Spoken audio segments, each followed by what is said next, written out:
भाई लोगों के अंदर यहाँ इस ट्रैक करने का कीड़ा तो है।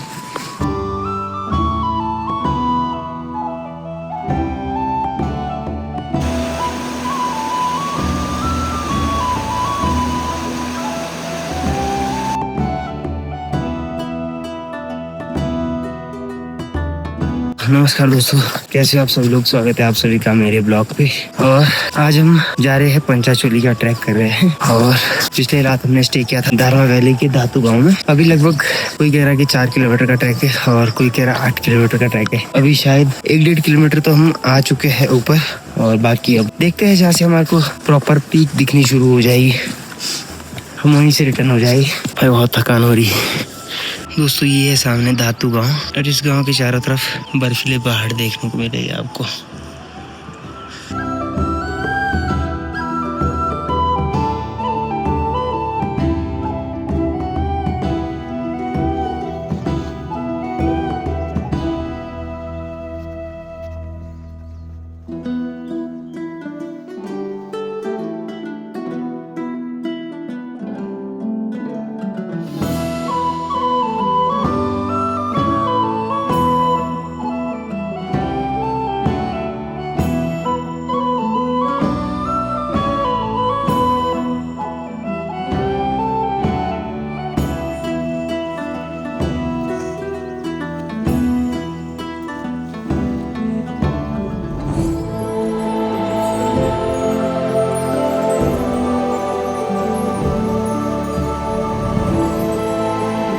इन रास्तों पर चलते हुए ऐसा लग रहा था जैसे शहर का शोर बहुत पीछे छूट गया हो। बस पहाड़ थे, ठंडी हवा थी और सफर का सुकून।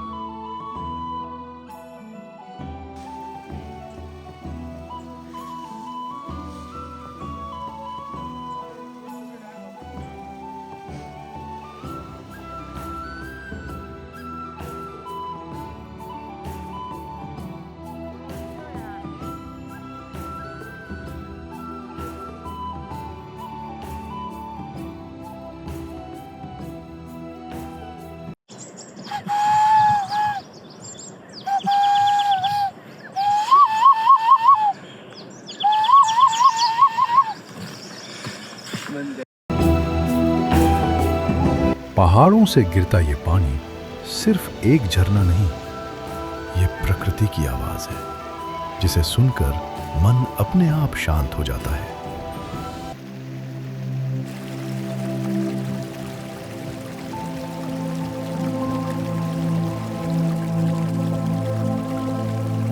इन बहती नदियों को देखकर लगता है रुकना शायद प्रकृति ने सीखा ही नहीं।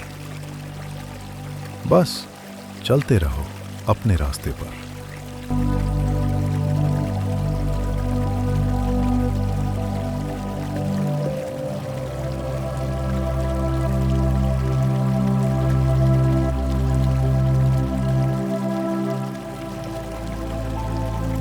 इन पहाड़ों को बस देख नहीं रहा, महसूस कर रहा हूं। पता नहीं इनके उस पार क्या है, लेकिन दिल कहता है वहां भी कोई कहानी मेरा इंतजार कर रही होगी।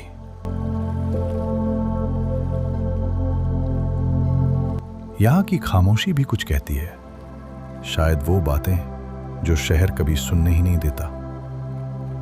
आज पहली बार ऐसा लग रहा है कि मैं कहीं पहुंचने नहीं, बस खुद को ढूंढने निकला हूं।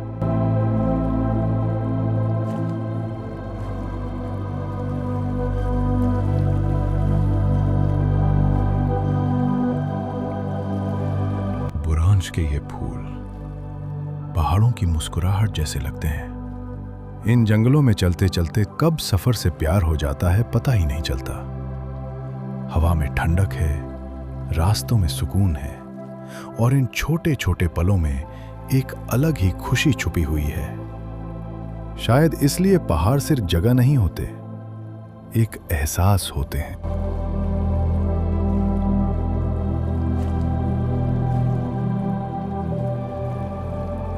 पहाड़ों में रास्ते सिर्फ जगहों तक नहीं ले जाते, कभी कभी ये इंसान को उसकी अपनी सोच से भी आगे ले जाते हैं। चलते चलते समझ आता है, सुकून किसी मंजिल में नहीं, सफर में छुपा होता है। और शायद इसी सफर ने आज हमें पहुंचा दिया है उन चोटियों के सामने जिन्हें देखने का सपना लेकर हम यहां तक आए थे। अब सामने है पंचाचूली पीक्स।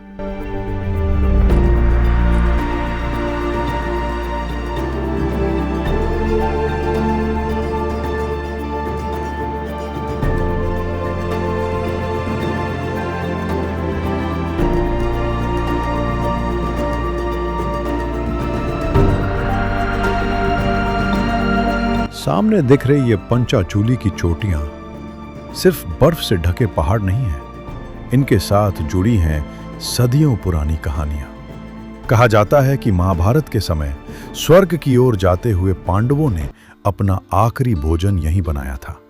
इसीलिए इन चोटियों को पंचाचूली कहा गया, यानी 5 चूल्हे। समुद्र तल से हजारों फीट ऊपर खड़ी ये चोटियां आज भी उतनी ही रहस्यमयी और भव्य लगती हैं। इनके सामने खड़े होकर इंसान खुद को बहुत छोटा महसूस करता है, और शायद यही पहाड़ों की असली ताकत है।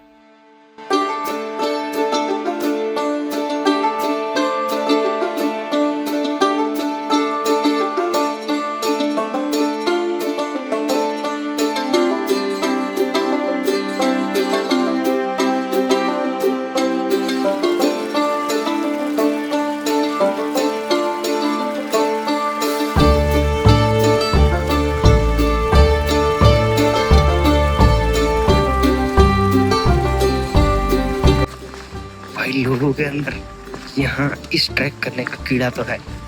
मैंने देखा भाई, हम सुबह 7 बजे पंचाचूली पहुंचे और फिर भी हमारे को पंचाचूली के दर्शन देखने को नहीं मिले। लेकिन भाई 70 साल के बुढ़े अभी 9 बज रहे हैं और पॉसिबल ही नहीं है कि आज इसके बाद अब पंचाचूली के दर्शन होने वाले हैं, फिर भी भाई चढ़े जा रहे हैं 70 साल 80 साल तक के। भाई आपके अंदर हिम्मत होनी चाहिए, जज्बा होना चाहिए, आप कोई से भी पहाड़ चढ़ सकते हो।